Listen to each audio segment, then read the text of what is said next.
ಆದಿತ್ಯಧರ್ ನಿರ್ದೇಶನದ ದುರಂಧರ್ 2 ಚಿತ್ರವು ಬಾಕ್ಸ್ ಆಫೀಸ್ನಲ್ಲಿ ಭರ್ಜರಿ ಪ್ರದರ್ಶನ ಕಾಣುತ್ತಿದ್ದು, ಸಿನಿ ಪ್ರೇಕ್ಷಕರ ಜೊತೆ ಸೆಲೆಬ್ರಿಟಿಗಳ ಗಮನವೂ ಸೆಳೆದಿದೆ. ವಿಶೇಷವಾಗಿ ರೇಣು ದೇಸಾಯಿ ಈ ಚಿತ್ರದ ಬಗ್ಗೆ ಮೆಚ್ಚುಗೆಯ ಮಾತುಗಳನ್ನು ಹಂಚಿಕೊಂಡಿದ್ದು, ಅವರ ಹೇಳಿಕೆಗಳು ಸಾಮಾಜಿಕ ಜಾಲತಾಣದಲ್ಲಿ ಸಾಕಷ್ಟು ಚರ್ಚೆಗೆ ಕಾರಣವಾಗಿದೆ.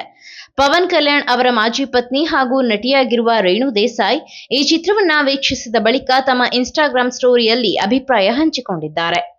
ಚಿತ್ರ ಆರಂಭದಲ್ಲಿ ಬರುವ ಭಗವದ್ಗೀತೆಯ ಅಧ್ಯಾಯ 2 ಶ್ಲೋಕ 47 ಹಂಚಿಕೊಂಡ ಅವರು, ನಮ್ಮ ಸಶಸ್ತ್ರ ಪಡೆಗಳು ಮತ್ತು ಗುಪ್ತಚರ ಸಂಸ್ಥೆಗಳ ಬಗ್ಗೆ ನಿಮಗೆ ಕಿಂಚಿತ್ತಾದರೂ ಗೌರವವಿದ್ದರೆ ಈ ಸಿನಿಮಾ ನೋಡಲೇಬೇಕು. ಅವರ ಕಾರಣದಿಂದಲೇ ನಾವು ಮನೆಯಲ್ಲಿ ಶಾಂತಿಯಿಂದ ನಿದ್ದೆ ಮಾಡುತ್ತಿದ್ದೇವೆ ಎಂದು ಬರೆದಿದ್ದಾರೆ.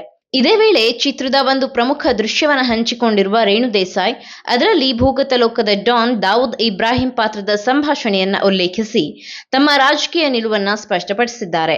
ಬಿಜೆಪಿ ಮತ್ತು ನಮ್ಮ ಅದ್ಭುತ ಪ್ರಧಾನಿ ನರೇಂದ್ರ ಮೋದಿ ಅವರ ಹೆಮ್ಮೆಯ ಅಂಧಭಕ್ತೆ ನಾನು ಎಂದು ಅವರು ಬರೆದುಕೊಂಡಿದ್ದಾರೆ. ಇದರಿಂದಾಗಿ ಈ ವಿಚಾರ ಸಾಮಾಜಿಕ ಜಾಲತಾಣದಲ್ಲಿ ಪರ ವಿರೋಧದ ಚರ್ಚೆಗೆ ಕಾರಣವಾಗಿದೆ. ಕೆಲವರು ರೇಣು ದೇಸಾಯಿ ಅವರ ನಿಲುವನ್ನ ಬೆಂಬಲಿಸಿದರೆ, ಇನ್ನು ಕೆಲವರು ಟೀಕೆ ವ್ಯಕ್ತಪಡಿಸುತ್ತಿದ್ದಾರೆ. ಇತ್ತ ದುರಂಧರ್ 2 ಚಿತ್ರದ ವಿಷಯಕ್ಕೂ ಮಿಶ್ರ ಪ್ರತಿಕ್ರಿಯೆ ವ್ಯಕ್ತವಾಗುತ್ತಿದೆ. ಕೆಲವರು ಚಿತ್ರವನ್ನ ದೇಶಭಕ್ತಿಯ ಕಥಾಹಂದರ ಹೊಂದಿದ ಮನರಂಜನಾತ್ಮಕ ಸಿನಿಮಾ ಎಂದು ಕೊಂಡಾಡುತ್ತಿದ್ದರೆ, ಇನ್ನು ಕೆಲವರು ಇದನ್ನ ಪ್ರೊಪಗ್ಯಾಂಡಾ ಎಂದು ಟೀಕಿಸುತ್ತಿದ್ದಾರೆ. ನೆಗೆಟಿವ್ ವಿಮರ್ಶೆಗಳ ನಡುವೆಯೂ ಚಿತ್ರವು ಬಾಕ್ಸ್ ಆಫೀಸ್ನಲ್ಲಿ ಉತ್ತಮ ಪ್ರದರ್ಶನ ಮುಂದುವರೆಸಿದೆ. 2025ರಲ್ಲಿ ಬಿಡುಗಡೆಯಾದ ಸೂಪರ್ ಹಿಟ್ ಆಗಿದ್ದ ಧುರಂಧರ್ ಚಿತ್ರದ ಸೀಕ್ವೆಲ್ ಆಗಿರುವ ಈ ಸಿನಿಮಾದಲ್ಲಿ ರಣವೀರ್ ಸಿಂಗ್ ಅವರ ಅಭಿನಯಕ್ಕೆ ವಿಶೇಷ ಮೆಚ್ಚುಗೆ ವ್ಯಕ್ತವಾಗಿದೆ. ನಿರ್ದೇಶಕ ಆದಿತ್ಯಧರ್ ಅವರಿಗೂ ಈ ಚಿತ್ರದ ಮೂಲಕ ಹೆಚ್ಚಿನ ಜನಪ್ರಿಯತೆ ದೊರಕಿದೆ. ಈಗಾಗಲೇ ಭಾರತದಲ್ಲಿ ಈ ಚಿತ್ರದ ಕಲೆಕ್ಷನ್ 300 ಕೋಟಿ ರೂಪಾಯಿ ಮೀರಿದೆ ಎಂಬ ಮಾಹಿತಿ ಲಭ್ಯವಾಗಿದೆ.